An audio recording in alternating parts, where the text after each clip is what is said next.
સરસ્વતી નદી છેલ્લા 2 વર્ષથી દૂષિત બનતા હજારો માછલીઓના મોત નીપજ્યા છે। પ્રાચી તીર્થ કે જ્યાં દેશભરમાંથી પિતૃઓના મોક્ષ માટે પિતૃકાર્ય માટે લાખો લોકો આવતા હોય છે અને એટલે જ કહેવાય છે કે સૌવાર કાશી એકવાર પ્રાચી, કારણ કે ભગવાન શ્રી કૃષ્ણએ પણ પોતાના પિતૃઓનું શ્રાદ્ધ અહીંના મોક્ષ પીપળે જ કર્યો હતો।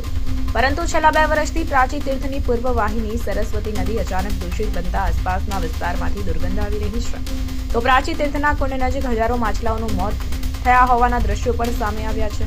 દ્રશ્યો જ્યાં એક તરફ પ્રાચી તીર્થનો મોક્ષ પીપળો છે અને બાજુમાં લોકો સરસ્વતી નદીના પાણીએ સ્નાન કરી રહ્યા છે, તો બીજી તરફ સરસ્વતી નદીનું એ દૂષિત પાણી જે લાખો શ્રદ્ધાળુઓ પોતાના પિતૃઓને પાણી રેડવા માટે ઉપયોગમાં લેતા હોય છે, તે કુંડમાં ભાવિકો ડૂબકી લગાવી પોતાના પાપ ધોતા હોય છે। પરંતુ હાલ સ્થાનિક પ્રશાસનની નકારી, કારણ કે ચોમાસા બાદ ગીર જંગલમાંથી વહેતી આ સરસ્વતી નદી એકાએક દૂષિત થવાના કારણે હજારો માછલાઓના મોત થયા હોવા છતાં કોઈના ધ્યાને આવતું નથી અને આસપાસના વિસ્તારમાં દુર્ગંધ આવી રહી છે।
માધવરાય, હું ઋષિ બાપુ શ્રી માધવરાયજીની જગ્યા પ્રાચી।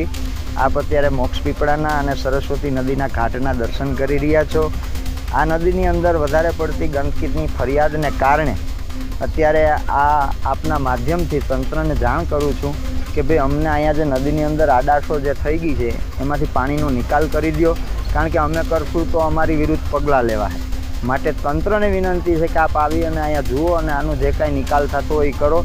આપ પાછળ જોઈ રહ્યા છો, યાત્રિકો આવું ગંદુ પાણી હોવા છતાં પણ ચરણામૃત લે છે, સ્નાન પણ કરે છે અને ચરણામૃત પણ લે છે, પણ સફાઈની જવાબદારી અમારી છે, અમે લોકો સફાઈ રાખીએ છીએ, પણ આ પાણીનો નિકાલ નથી ને એટલા માટે ગંદકી વધારે છે।